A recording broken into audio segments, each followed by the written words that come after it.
Retard. Pinuno, oh. Tagaan na ng pakain.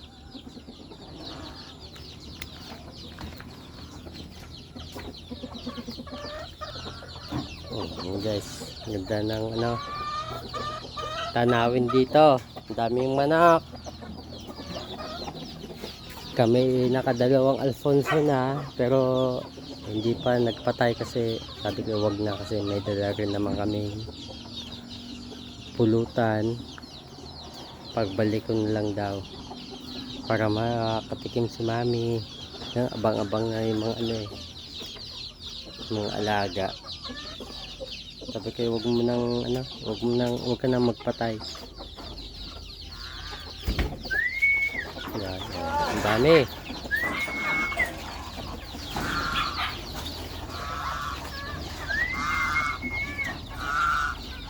Buhay probinsya yan, oh. Ang daming inahin. Ang daming inahin. Ang dami. Ang dami.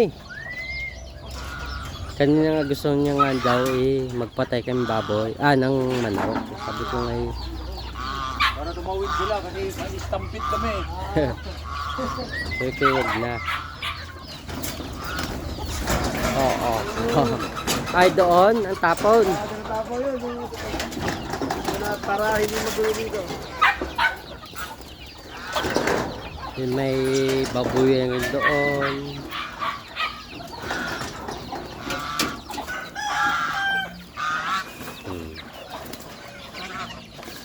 Yung mga sisiw nahabol. Kawawa naman.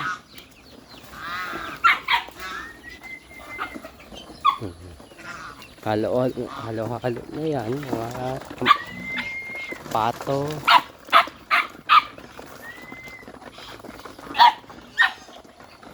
Dami. Baboy. Baboy pa, baboy. May baboy pa rin pala. Puntahan ko. Yan, no, may alagang ano, malikot. Na, dadalawa na lang yan kasi Isa. Papatayin daw. papatayin natin sa Sabado. Yan daw, sa Sabado daw, papatayin bago ako umalis. Makatikim daw ako ng inihaw. Tagalog pala ito.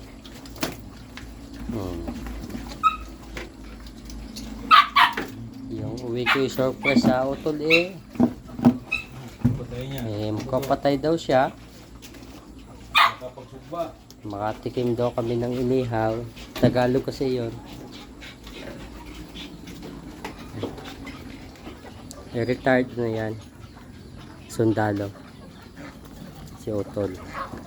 Ito yung naging libangan niya. Meron siyang lupa dito sa bundok. Parang natuwa siya na ano, dito lang.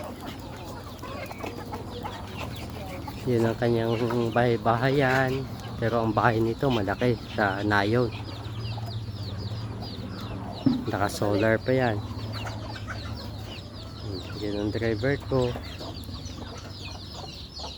Ang gandang bahay nito dito. Yung parang tawag dito, rest house talaga. Daming mga santol, dragon fruit. May kanina doon, meron doon na ano, may bayabas. Mamaya manguha kami. Pero sa isang araw kami babalik para doon sa baboy na yon. Yun ang pangkap sa akin. Yung may malunggay. Yan. Nabusog na agad. Ang ganda ng pwesto niya dito. Bundok to, bundok. Yan, may motor siya. Tapos yun ang kanyang adventure. Lalagay ko rin doon bro. Baka makalimutan. Nandun yung sasakyan ko pa uwi ng bahay. Dumaan na kami dito. Sige ni kinuno. Yun, may mga aso. Mga kulit. Blah, blah, blah, blah, blah, blah, blah, blah. Husky. Ayun. Husky.